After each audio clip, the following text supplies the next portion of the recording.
Bismillahirrahmanirrahim. Assalamualaikum warahmatullahi wabarakatuh. Berkenaan dengan kasus asusila di daerah Jawa Barat, tepatnya di Bandung, dengan korban sampai saat ini yang diketahui ada 13. Dari 13 ini ada yang sudah sampai melahirkan sejumlah 8, kemudian yang hamil ada 2 orang. Dari kebanyakan berita yang saya baca, itu adalah oknum dari pondok pesantren. Di sini akan saya jelaskan bahwa pelaku bukanlah oknum dari pondok pesantren. Yang tepat adalah dari boarding school. Saya ulangi sekali lagi, oknum bukan dari kalangan pondok pesantren, tapi dari boarding school. Ini harus dibedakan. Karena sejauh ini berita yang bertebaran, berita yang ada di media sosial itu mengatasnamakan pesantren. Padahal dalam keterangan yang dirilis oleh Rabithah Ma'had Islami Nahdlatul Ulama, pelaku adalah seorang pengurus, pembina, pembimbing dari boarding school, bukan dari pesantren. Jadi tolong dicatat ini ya. Pelaku bukan dari golongan pondok pesantren, melainkan dari boarding school. Saya di sini tidak ingin melindungi pelaku, namun secara tidak langsung citra pesantren itu juga terkena imbas oleh kebiadaban pelaku. Ya walaupun memang ada beberapa pesantren yang mungkin pernah memiliki kasus yang serupa, tapi kasus yang terjadi di Bandung, Jawa Barat itu bukan di pondok pesantren, melainkan di boarding school. Lalu apa sih perbedaan dari boarding school dan pesantren? Di sini saya akan menjelaskan secara singkat saja. Dari segi pendirian, rata-rata boarding school yang ada itu didirikan oleh organisasi, perorangan, ataupun kelompok yang memiliki dana yang cukup besar. Tetapi mereka tidak memiliki kemampuan untuk mengelola. Jadi mereka melibatkan pihak ketiga dengan syarat dan ketentuan tertentu, kemudian mereka menyerahkan sepenuhnya baik pengelolaan, pendidikan, perawatan, dan lain sebagainya kepada pihak ketiga ini. Itu yang pertama dari segi pendirian. Sedangkan kebanyakan pondok pesantren itu didirikan oleh sosok kiai. Pondok pesantren rata-rata itu dimulai dari nol, dimulai dari tidak memiliki bangunan. Kemudian merasa bahwa di tempat tersebut banyak yang mengaji, kemudian banyak yang minat untuk mondok atau bermukim di pondok tersebut, barulah kiai itu memiliki inisiatif untuk membangun tempat. Itu yang pertama. Dan yang kedua, rata-rata biaya untuk masuk ke boarding school itu sangat mahal sekali. Tapi berbeda di pondok pesantren. Kalau katakanlah di boarding school itu biayanya sampai 5 juta ke atas, kalau di pondok pesantren ini yang kebanyakan itu ya dibanderol dengan harga yang cukup sangat amat murah. Dari segi SPP, dari segi uang makan, fasilitas yang ada lebih murah di pondok pesantren daripada boarding school. Itu yang kedua.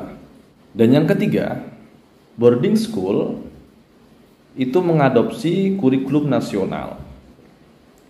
Dan di sana diterapkan kurikulum terpadu, memadukan antara kurikulum nasional dengan kurikulum keagamaan atau kurikulum mandiri.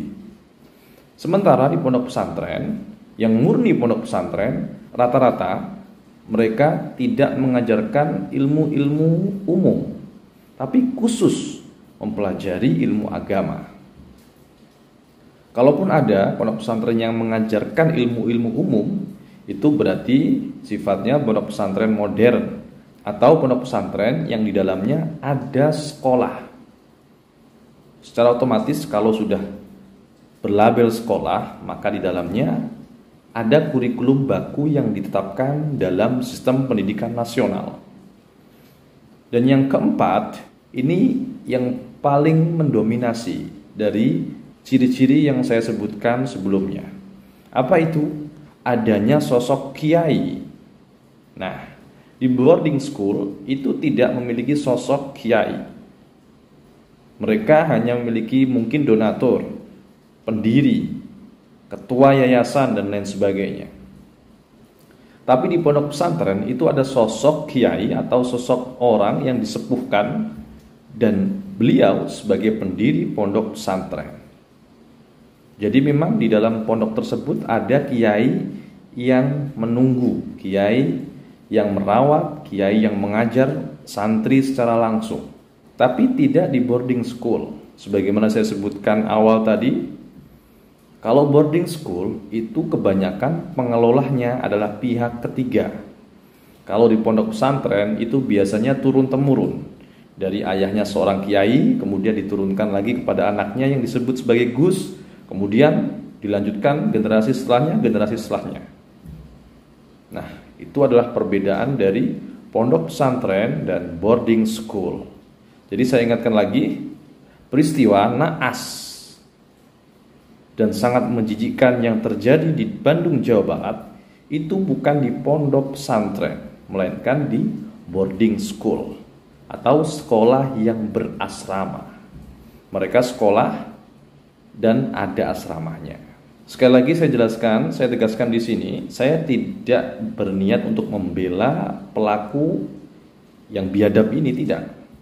Tapi harus kita pisahkan, harus kita garis bawahi bahwa pondok pesantren dan boarding school adalah sesuatu yang berbeda, baik secara fundamentalis maupun secara umum.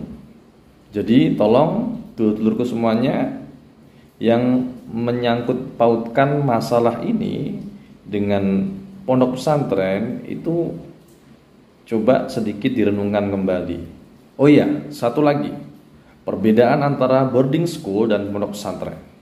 Kalau boarding school itu tidak terdaftar sebagai pondok pesantren di Kementerian Agama Republik Indonesia.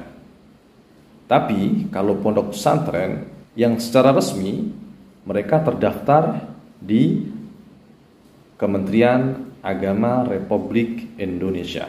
Kalau di dalam organisasi Nahdlatul Ulama yang mengelola itu adalah RMI, Rabithah Ma'ahid Islamiyah Nahdlatul Ulama.